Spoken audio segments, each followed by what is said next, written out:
negative runs or lost yardage plays. Kirby saw Juan go out early. Any update on him? Don't know much. We took him to do an MRI. It looks like an ankle. We don't know if it's a high ankle or not in terms of that. We're getting him checked out right now. What's going on with Dalen Everett? I saw he was suited up to play today. Yeah, he's huge. What can you say about Gunner Stockton's performance? He did through the air, did with his feet. What can you say about it? Proud of Gunner. Great leader, great competitor. Just does it the right way. Got us out of some negative plays. And too many times that we could have been sacked, that he escaped. He took care of the ball well, made good decisions, made good reads on his pulls. Continues to distribute the ball and did a nice job. Kirby, whenever we mentioned Gunner Stockton to one of his teammates, there's always this big smile on their face. Does he make you smile like that? And what is it that he what kind of effect does he have to make people do that, respond that way? He's a effective leader. He's a passionate leader. You get what you expect. Like he cares about everyone's teammates. He treats everyone the same. He leads. He's passionate about it. People say, "What does he have? Fire, passion, and energy." If you compete against him in something, he does. He's got a lot of fire, passion, and energy. I think you saw it on some of those runs. How bad he wants it and how bad he competes. I mean, there's things that you look back on this game and he can do better and he can make some decisions, but I think everybody on the team loves the guy because he's so genuine. He's genuinely him. He's just, he is who he is. He doesn't try to put up a fake facade. He's just a worker. Kirby, Ernest Green also left the game, and I wanted to see what was going on there and how well you thought Bo did filling in for him. Bo filled in great. I had to watch the tape and evaluate it. Ernest was dealing with a little bit of lower body stiffness and wasn't able to go. So Bo jumped in there and did some good things. Kirby, what did you think about the impact of some of your freshmen? Elijah Griffin had that tackle, and then Thomas Blackshear, the wide receiver, had a catch as well. Yeah, those kids got a lot of growing up to do. I think when you look across the board, each one of them got a little taste. The wideouts got some taste. I thought Talon played an outstanding game. Gunner made a huge play on special teams. Elias worked on the scout team all week against our defense and has gotten better. They were making a play. I mean, I can't mention them all, but I was really proud of all those guys. And they got to get confidence, and they've got to prove in practice that they can consistently perform and execute at a high level. Because I don't know what reason everybody wants to talk about the freshmen. I'm all for talking about them, but I want to talk about the guys that played in the first and second quarters as well. Speaking of which, Zach Branch, when he came here, everybody kind of had an idea he'd be able to do some of the things he had to do today. But so how do you think he did?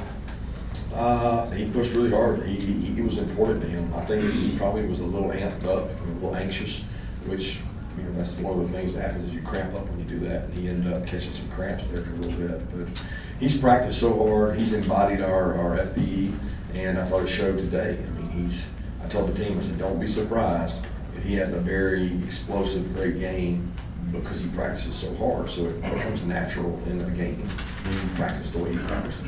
And I thought that showed today on some of the screens he caught, punt returns he had, the third down conversion over the middle. He did some good things. KJ said that he could hear you yelling when he went for that block punt, like, come, go, go, go. Just what did you see and what was your reaction when he got it?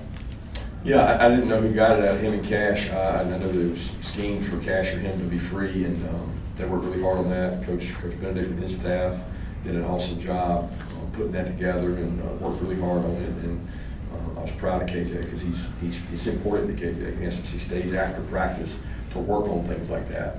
And as a leader on our team, not everybody's willing to sacrifice staying after practice and doing stuff like that and get paid off. First touchdown of the year goes to Dwight Phillips. How does he go from a guy that barely made the bus in the Florida game to being in one of these starting roles now? Dwight's a great back. Dwight's a competitor. He works really hard. He's well coached. He's tough, disciplined. Like, I love Dwight. Dwight's been one of our bright lights of fall and spring. He does what he's supposed to do. He doesn't say a whole lot. Works really hard. He's really fast. He enjoys football, and he continues to get better.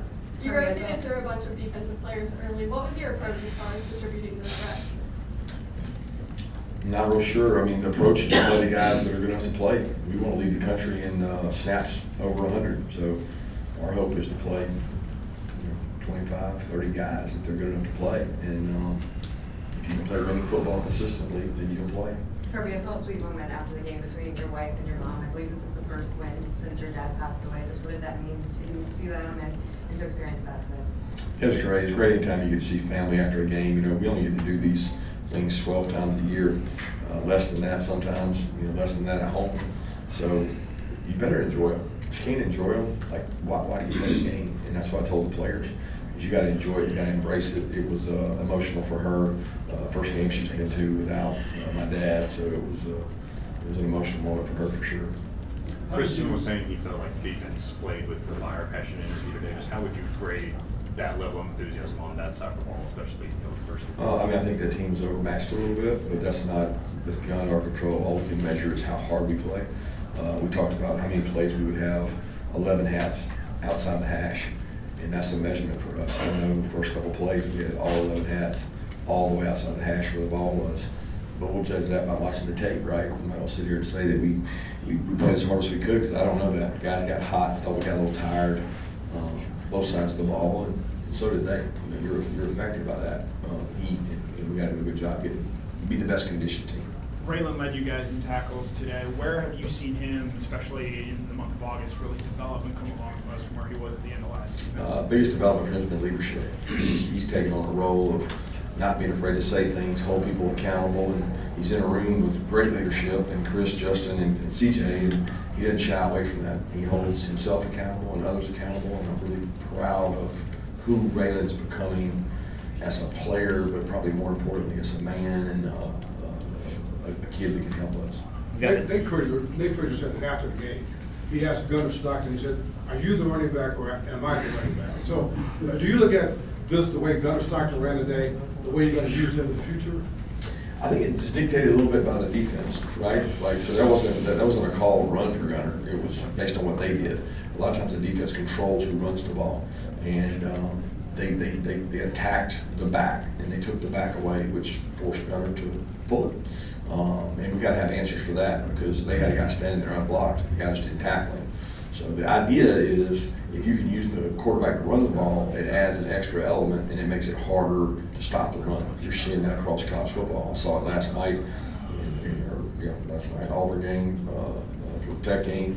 When you got a quarterback that can run, guys, it's running the ball is easier than throwing the ball.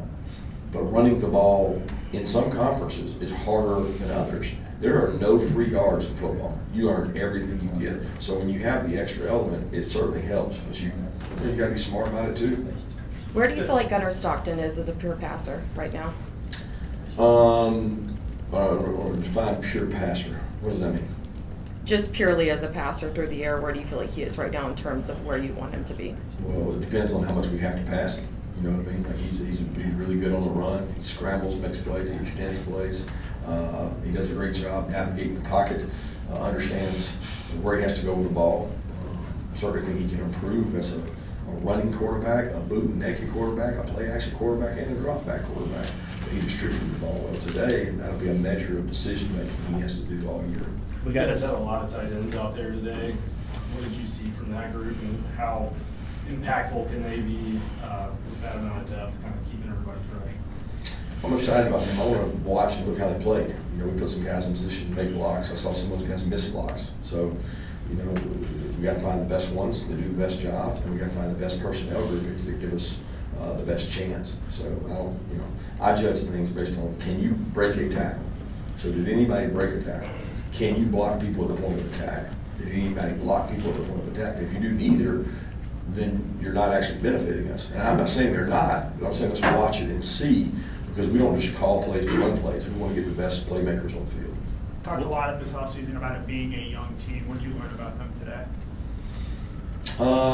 They have energy, they have enthusiasm, they enjoy the game. My probably best moment was when Thomas Blackshear caught the ball. There were 12 receivers on the sidelines celebrating that catch. We had 15 defensive linemen hugging a walk-on defensive lineman, Barlow, who's taken 1,000 snaps on the scout team and never gotten to play really in the game and make a tackle. And he made a tackle. So the connection, the energy, and the enthusiasm on the sideline of cheering for others, what we call Mudita, I thought that was the best part of the game. What did you see from Kyron, and what do you feel like he can bring to this secondary? Kyron's consistency. He tackles well. He runs to the ball. He understands our defense. He keys in processes. But the best thing he does is thump people. He's extremely strong and physical. And in this league, you have to have safeties who can tackle. Coach, in the past, you said that, you said in the past that sometimes you learn more about your team in practice than you did in the game. Is this one of those weeks where you learn more about them in practice as opposed to the game? Well, if you add up all the practices, yes. If you do them 1 for 1, I would say the game. But 4 practices for a game, I'll take 4 practices and find out a lot more than the 1 game. But 1 for 1, I'll take a game. Georgia's now won 32 straight home games. That's the longest active streak in the FBS right now. What makes opposing opponents so hard to play in the stadium? Say that again? What makes your opponent so tough to play in the stadium? Longest active home winning streak in the FBS, 32 straight games. Really good players. I mean, it's hard to play when you have really good players. And that run you're talking about, we've had a lot of really good players. And I think playing with discipline and playing with execution really helps. At first glance, who impressed you the most, offense, defense, special teams? I don't know. I don't know. It's hard to measure. You know, but that team was outmatched. We were better than them. But we did what we had to do, and we converted some 4th downs to help loosen things up and give us some breathing room and play some guys. What would you say about the fans' attendance? It looked like it was kind of sparse in the second half. Were you pleased with their attendance today? Yeah, you said it. I did. Got time for one more question? Looking at today's performance, how do you feel going into Austin Peay, welcoming them next week?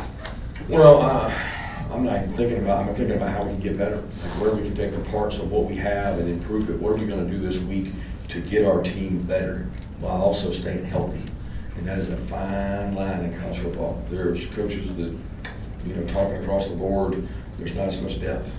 Nobody has depth. So who can survive the gauntlet without losing too many guys and playing tight football games and be able to win those football games?